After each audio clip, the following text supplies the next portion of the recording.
यानी उनके पास ज्यादा मरीज आ रहे हैं। और वकील के पास ज्यादा लोग आते हैं, अपना काम करते तो उसको भी कहते हैं वकालत कर रहे हैं, यानी प्रैक्टिस कर रहे हैं। प्रैक्टिस का क्या मतलब है? प्रैक्टिस का मतलब यह है कि ये अपने काम को जितनी बार करेंगे, जितनी ज्यादा बार करेंगे, उतना इनका अभ्यास बढ़ता जाएगा। मैडम यहाँ से हम लोग का टॉपिक आ गया, अभ्यास से क्या होगा? अधिगम। इनको साइकोलॉजी नहीं पढ़ाना है, आगे जाते गए तो जब ये बहुत आगे आ गए, लेकिन फिर इन्होंने उस समय आजादी का आंदोलन चल रहा था। आजादी का आंदोलन चल रहा था तो उस समय किसानों ने अंग्रेजों ने किसानों के ऊपर बहुत ज्यादा टैक्स लगा रखा था। कर, टैक्स को हिंदी में क्या कहते हैं? कर कहते हैं। बहुत कर क्या होता है कि जो भी आप, जैसे हम लोग टैक्स देते हैं, पैसा कमाते हैं तो सरकार कहती है कि अगर आप 10 लाख रुपया कमा लिए तो आपको इतना पैसा टैक्स देना पड़ेगा गवर्नमेंट को। तो हम लोग की पूरे साल भर में 1 महीने की सैलरी गवर्नमेंट लिख चली जाती है। लगान भी कहते हैं ना? हाँ, लगान भी कहते हैं।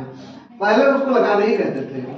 तो क्या हो गया कि वहां के किसान इतने परेशान थे, इनका जिला तो था जो नाडियाड जिला था, इस समय उसको खेड़ा कहते हैं, खेड़ा जिला।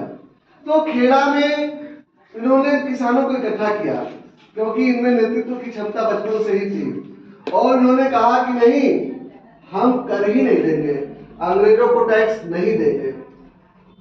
तो बहुत बड़े क्षेत्र में इनका पहला आंदोलन खेड़ा का आंदोलन था।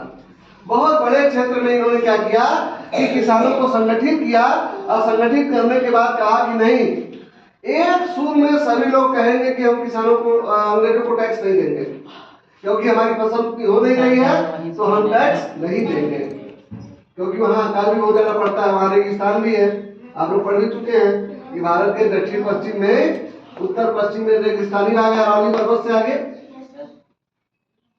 तो ये आंदोलन सफल रहा, लेकिन इसका बदला लिया अंग्रेजों ने।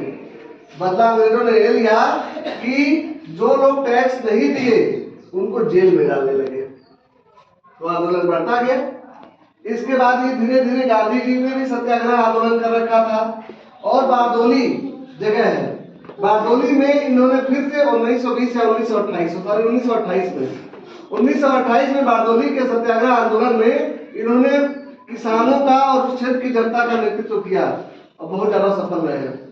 और वहीं की महिलाओं ने इनको उपाधि दिया था सरदार, जिनका नाम क्या लिखा है ना, सरदार वल्लभ भाई पटेल। तो इनका नाम नहीं है सरदार। सरदार किसको कहते हैं? जो अगुवाई करता हो, जो लीडर हो, जो लीडर हो। लीडर तो हो ही, लेकिन कैसा लीडर हो? लीडर हो जो डरता न हो। तो इन्होंने इतना सफल आंदोलन किया बारडोली में 1928 में कि वहां की महिलाओं ने इनको सरदार की उपाधि दी। ये भी पूछा जाता है कि ISPCS में प्रश्न पूछा जाता है कि सरदार पटेल को सरदार की उपाधि किसने दिया? तो बारडोली की महिलाओं ने दिया।